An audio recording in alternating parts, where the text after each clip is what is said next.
Olá pessoal, tudo bem? Patrícia César, sócia fundadora da Zao Investimentos, e eu já estou aqui para a gente fazer mais um Papo em Alta. Lembrando que nessa série de vídeos que a gente sempre faz todas as quartas-feiras, a gente sempre recebe um convidado e a gente trata sempre de um tema diferente. Hoje eu vou receber o Thiago Prux da Capitalizo e a gente vai falar sobre os melhores fundos imobiliários para o ano de 2021. Antes de mais nada, quero lembrá-los que a gente tem o intuito de fazer sempre esse material para que a gente possa manter vocês bem informados. Então, aqui no nosso site, vocês podem vir aqui na parte de relatórios grátis, que vocês vão ter acesso a diversos conteúdos de forma gratuita sobre renda fixa, renda variável, sobre a parte de fundos imobiliários. Então, aqui vocês conseguem ter bastante informação. Além disso, aqui no nosso Instagram, vocês têm acesso a diversos materiais que a gente faz exclusivamente para cá, além de ter acesso à nossa Linktree, onde vocês têm acesso a todos os nossos e-books, por exemplo. Um dos últimos e-books que a gente publicou, super interessante, é esse e-book de fundos quantitativos, que a gente vai deixar as informações para vocês conseguirem fazer o download. E agora eu vou chamar o Thiago aqui para a gente conversar um pouquinho, então, sobre os fundos imobiliários para 2021. Pessoal, então, como eu tinha comentado, eu estou aqui com o Thiago Prux da Capitalizo. Tudo bem, Thiago? Tudo ótimo por aí. Tudo ótimo também. Então, como eu havia falado, a gente vai falar um pouquinho hoje sobre os melhores fundos imobiliários para o ano de 2020 e eu convidei o Thiago para a gente poder bater esse papo. Então, Thiago, acho que vamos começar conversando ali por que é interessante investir em fundos imobiliários, né? Na verdade, no contexto geral, mas em especial em 2020. O que a gente pode passar para o pessoal? Na verdade, o fundo imobiliário, para quem gosta de imóveis, né, para aquele investidor que gosta de imóveis, deveria fazer parte da carteira de qualquer forma, né, independente se for 2020, 21, 22, assim por diante. Mas tem alguns fatores, né, que contribuem no curto prazo, né, para que o mercado fique mais atrativo. Tá? O primeiro deles é a questão que hoje o mercado de fundos imobiliários é um mercado bem mais maduro, né, do que era há 5 ou 10 anos. Né? Eu, quando comecei a investir em ações, nem sabia o que era fundo imobiliário, nem se falava em fundo imobiliário. A partir ali de 2010, 2011, o mercado começou a amadurecer. Claro que teve muito fundo ruim que veio para o mercado naquela época. Então, nos últimos 10 anos, o mercado amadureceu bastante, as gestoras amadureceram, a informação ficou mais fácil de se conseguir. Hoje, as gestoras são muito mais transparentes, né? Tem uma qualidade melhor. E, principalmente, quando a gente fala um pouco mais no curto prazo, essa questão do juro baixo. Né? Mesmo que a gente tenha uma expectativa, talvez, da Selic terminar o ano que vem a 3%, 3,5%, caso o IPCA continue incomodando, né, o juro vai continuar baixo. E os fundos imobiliários têm um histórico de, à medida que os juros operam mais baixos, os fundos imobiliários acabam se beneficiando desse cenário. Né? Porque é bom para a construção civil, acaba sendo bom também para os fundos imobiliários. Né? Então, essa questão do juro baixo talvez seja o principal incentivo para as pessoas investirem em fundos imobiliários no ano que vem. Exato. Sem contar que, né, a parte dos dividendos que os fundos imobiliários pagam, eles ainda são isentos de imposto de renda para pessoa física, né? Então acaba sendo, claro, isso é uma vantagem que existe, né? Eventualmente, independente do ano, mas com os juros mais baixos acaba pesando ainda mais, né? É uma diferença muito grande que tem do que se recebe comparado com os juros e ainda tem a isenção do imposto. Isso aí. Se a gente for pensar ali, quais são os principais potenciais ali para os fundos imobiliários, os principais fatores que contribuem para os fundos imobiliários, né, terem potencial ali para a gente ver um rally no ano que vem? Não, primeiro essa questão dos juros, né, que é muito importante. Nós temos também essa questão que boa parte dos fundos imobiliários não recuperou, né? Se a gente pegar as cotas ali, março, abril não, se pegar fevereiro, março, em relação ao preço atual, a maioria delas ainda está abaixo, né? Tem pelo menos um potencial de recuperação desses preços, e mesmo ali em fevereiro, ou antes da crise, né, a gente não via muitos fundos imobiliários que estavam caros, vamos dizer assim. Né? Tinha um ou outro que, claro, o valor patrimonial já operava muito acima do valor de mercado, mas isso não aconteceu com boa parte deles. Né? E sem contar que a crise teve um impacto mais limitado até do que a gente imaginava nos fundos imobiliários. Então, a gente viu, por exemplo, vacância. Né? A vacância não explodiu como era esperado. Né? Muita gente entendia que, em função da crise, explodia a vacância e isso acabou não acontecendo. Então, a gente entende, sim, que tem muito fundo imobiliário barato aí para se colocar na carteira. Exatamente. E se a gente for pensar aí numa retomada de ciclo, né, com relação à parte a parte imobiliária mesmo, que nem tu estava comentando, a gente tem os shoppings que também foi uma grande discussão, a gente tem ainda a discussão da parte dos fundos imobiliários que tem imóveis de escritórios, que também era outro assunto que a gente comentou muito, né? Ah, será que vai voltar? No fim não teve tanta vacância. Então, tu espera aí uma retomada desse ciclo de alta mais forte, até por causa do setor imobiliário ou não? A grande questão é que talvez o mercado tenha exagerado um pouco aí na baixa das cotas, né? Como eu comentei, boa parte das cotas ainda não recuperou os patamares que estavam ali em janeiro, fevereiro, sendo que a gente teve um ano de 2019 bastante positivo para os fundos imobiliários, né? E quando a gente olha a parte de construção civil na economia real, não que fundos imobiliários não sejam economia real, a retomada já está acontecendo, né? Quando a gente conversava com as empresas ali em abril, maio, principalmente no mês de abril, eles tinham um cenário de catástrofe total, né? Que era vendas caíam 80%, 90%, e eles mesmos foram pegos de surpresas aí pela retomada do cenário da construção civil, né? Tanto que a gente vê, por exemplo, as empresas que trabalham com materiais de construção com dificuldade para entregar, né? Coisa que nunca aconteceu. Então, o mercado ele está muito aquecido. Tá? Claro que tem essa questão do juro baixo, né? É muito importante que os juros continuem baixos aí para ajudar na possibilidade de valorização das cotas. E nós temos setores que sofreram mais, né? Como o setor de shopping centers, que acabam dando oportunidade, né? O setor de shopping center, historicamente, é um setor bastante resiliente, tanto que a gente pega os imóveis que, claro, têm uma boa gestão, que são bem localizados, a vacância historicamente sempre foi baixa, a inadimplência sempre foi muito baixa.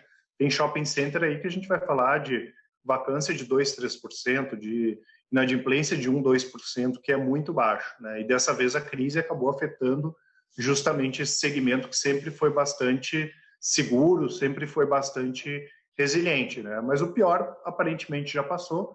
Nós tivemos shopping, alguns fundos como o XP Malls, por exemplo, que ficou ali 1, 2 meses sem pagar proventos, ou depois vai pagar um pouco menos de provento, né? Até porque teve que renegociar com lojistas, a inadimplência acabou subindo um pouco, mas tem bastante oportunidade nesse tipo de segmento, né? Da mesma forma, lajes corporativas, principalmente daqueles imóveis que estão localizados em São Paulo, né? A gente entende que existe um certo exagero com essa questão de agora vai virar tudo home office e laje corporativa vai desaparecer. A gente entende que existe um certo exagero, até porque quando a gente olha hoje os níveis de vacância, né, a gente até esperava que aumentasse mais a vacância e isso até agora acabou não acontecendo, né?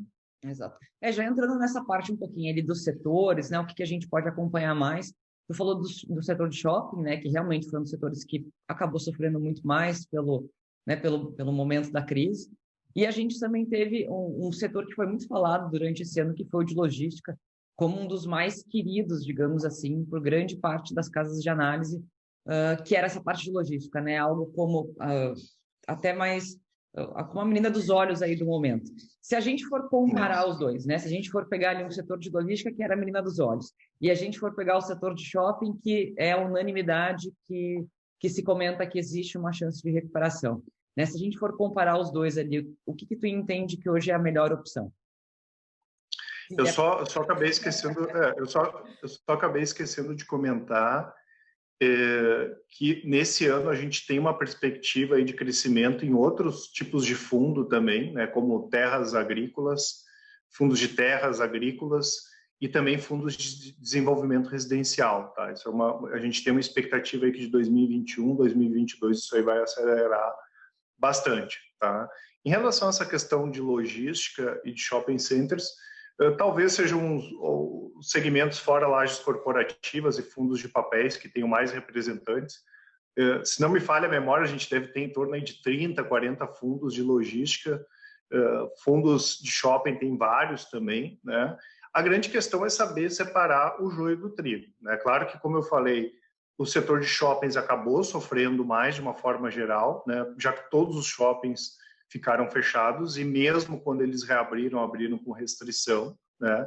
Agora tem boas oportunidades em fundos que têm bons ativos e que têm uma boa gestão, né? A gente pega o caso do XP Malls, pega o caso do HSML, do HSI, né, do HSML 11, então tem boas oportunidades também. Claro que se houver, hoje a gente não conta com isso, mas se houver uma segunda onda de coronavírus, fechar os shoppings novamente, isso pode acabar sofrendo novamente, tá? Mas não é o cenário que a gente espera hoje, e a gente entende sim que os preços estão bastante atrativos, mas tem que escolher bem, né? Não dá para sair comprando qualquer fundo de shoppings, tá? E os fundos de logística, né, principalmente em função aí da parte do e-commerce, acabaram sendo bastante impulsionados agora durante a crise. A gente viu que na adimplência muito baixa, né, tem ótimas opções, né, vou destacar aqui talvez os mais tradicionais, o Credit Suisse Logística, né, o HGLG 11, o próprio XP Logística, né, os dois em termos de patrimônio são os dois maiores do mercado. A gente gosta bastante do fundo da Bresco, né, que é do pessoal da Natura, com o Carlos Javier Betancourt, né, que é um excelente gestor, e é um segmento que tem bastante potencial aí de crescimento, né, e principalmente em relação a essa questão do e-commerce, acaba impulsionando bastante esses fundos de logística, né? Exatamente. Tu até comentou ali antes rapidinho sobre os fundos de papel.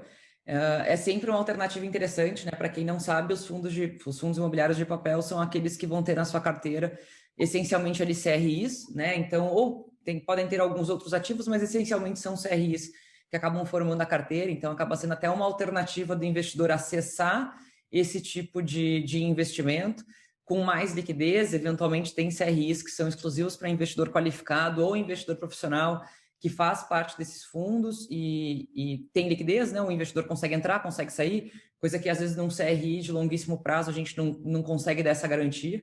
Então eu queria que tu comentasse um pouquinho sobre essa parte dos fundos de papel, se é um setor que se é uma característica ali desse setor que tu gosta, e o que vocês têm aí de expectativa. Se nós pegarmos hoje das recomendações da Capitalizo, né, a exposição total em CRIs, eu estimo aí de 15% a 20% é fundo de papel, tá? Ou tem CRI na carteira, né? Apesar da gente ter uma recomendação de fundo de papel, boa parte dos fundos também tem CRIs na carteira, tá?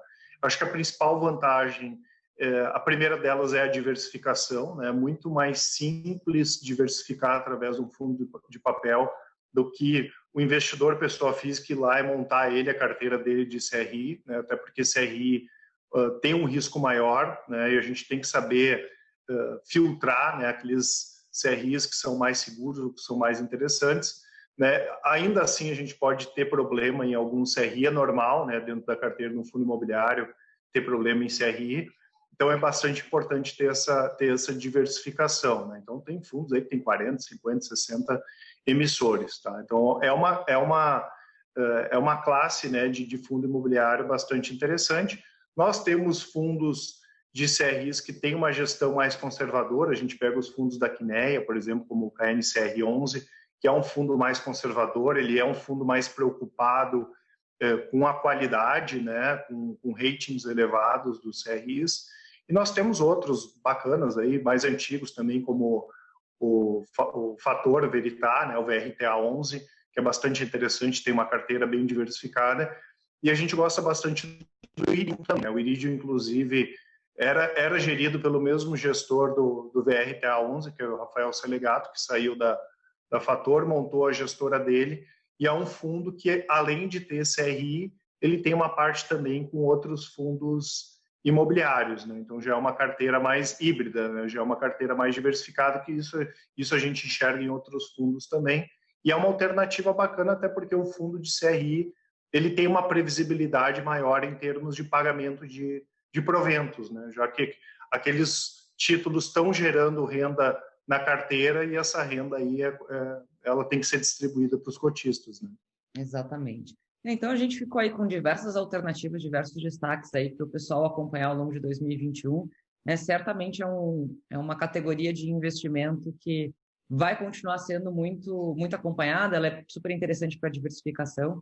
Então, Thiago, quero agradecer mais uma vez o teu tempo para vir aqui falar com a gente e a gente se vê no próximo vídeo. Até mais. Ótimo, um abraço, até mais.